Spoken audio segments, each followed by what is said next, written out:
Allah razı olsun. Sağ olsun. Sağ olun. Sayın Başkanım. İyi, sağ olun. Nasılsınız? Teşekkür ederim. Şeref ederim. Eyvallah. Eyvallah. Biz mini futbol, basketbol, tenis kortlarıyla düşünüyoruz. Siz de emir buyurursanız hem Devlet Su İşleri hem İller Bankası ile birlikte. Yani bir taraftan bir 75 metre, bir taraftan da 25 metre. Çevre ve Şehircilik Bakanlığı'nın Selamünaleyküm. Nasılsınız? Hayırlı işler. Tamam, beraber çalışsın. Şimdi büyük sıkıntımız altyapılar.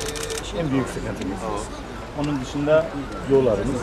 Başkanımızı destekliyoruz. Orada Bakanım dur dinle bir. Oradaki fazla hafriyatı da kaldırın. fazla değil, adamın yeri değil, devletin yeri. Tamam işte fazla işte neticede. Fazladan düşmüş öyle. O doldurulmuşu da kaldırırız. Tamam mı? Sana ne? Öyle yapıyorsun.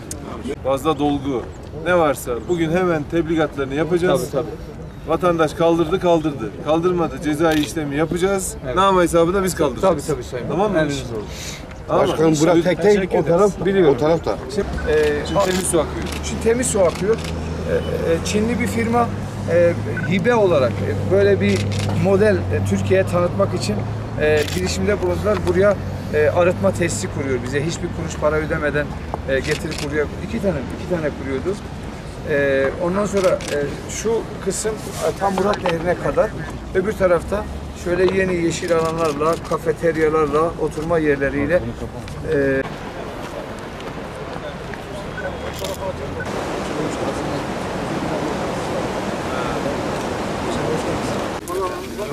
Şimdi burada çocuklar gidecek. Tamam yani mesela aldı gitti işte bir konut bir 700-800. İyiyiz hamdolsun siz de iyisiniz. Burada mı oturuyorsunuz? Seneye burada inşaata başlayacak. Başkanım nerede TOKİ başkanım? Seneye inşaata başlayacak. Eyvallah. Yapacağız işte ona bakacağız işte. Şimdi biz kent meydanı, en büyük özelliği kent meydanı olması. Çünkü nefes alamıyor bu kent. Biz de o dersleri her şeye layıktır yani Sayın Bakan. Eyvallah.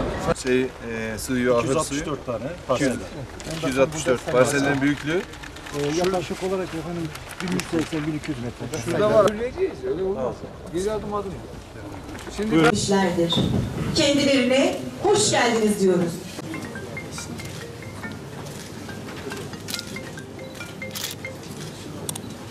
Yani bir şey söyleyeceksen hızlı söyle.